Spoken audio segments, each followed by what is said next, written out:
Hey everyone, Mitchell Gould here, and in today's video we're going to talk about the conversion window when you're setting up your conversion tracking in LinkedIn ads. So let's jump right into it. So when you're setting up an Insight Take conversion, on the first step you'll see this section here that says select the time frame for when the conversion can be counted, and it has the clicks, views, and it has 1 day, 7 day, 30 days, and 90 days options for both of these.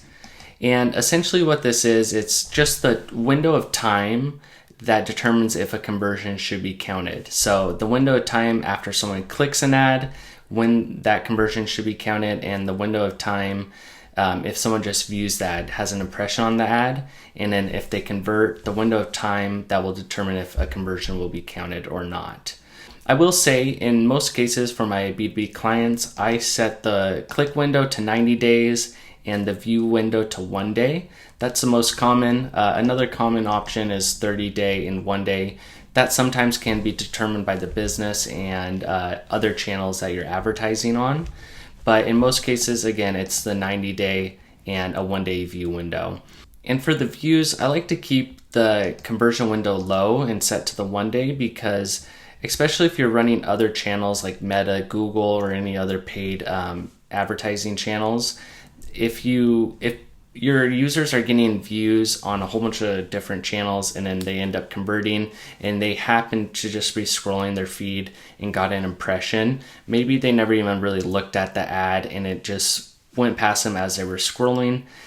It's not a good indicator if that really led them to convert. So I like to keep that window on the view side of things lower, and I like to keep the click attribution higher. So within 90 days of someone clicking the ad, if they convert that campaign, that ad is going to get credit for it.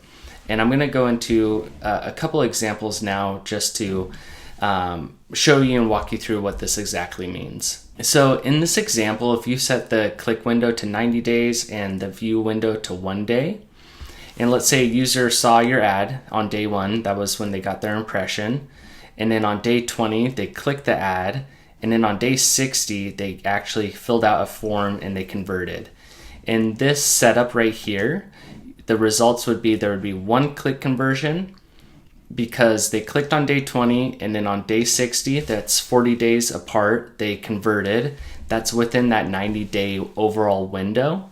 So they would get a click conversion, and since it's set to 1 day view and they converted on day 60, that's a lot longer than 1 day after they first saw that impression. It's 60 days after, so that's not going to count as a conversion in this example. If they would have converted on that same day within that 1 day period, then you would get a view conversion here as well. Just another example here, I wouldn't set it up like this, but just for example purposes, if you had the click window to 90 days and the view window to 90 days, and you had that same scenario, again, because they clicked and converted within a 90-day time frame from after they clicked, you would get 1 conversion, and since they converted on day 60 after their impression, and that's within that 90-day view period, they would get 1 view conversion. So that's just another example. And for the final one here, if you had the click window set to 30 days and the view window set to 7 days, and let's say someone had an impression on your ad and then they converted on day 5, that's within 7 days of the view, so of that impression. So they would get 1 view conversion, but since they never clicked the ad and converted, then you're not going to have any click conversions there. So I just wanted to run over those examples to give you a little more context, especially if you're new with conversion tracking and attribution and time frames for conversions. It can be a little bit confusing, so I want to give a little context there. And I also wanted to go into the campaign manager. So if you're on your campaign groups, campaigns, or ads tab, you can set the columns to conversions and leads.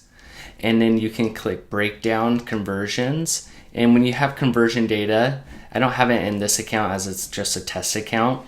It will break out the segments for the different conversions that happened. And when you're on the column section here for conversions and leads, you can scroll over and you'll see, let's see right here, you can see the breakout between click conversions and view conversions. So you can see all that data for your campaigns and your ads. You can see the click conversions and the view conversions there, which can be really helpful for monitoring performance and determining, what's working, what's not working.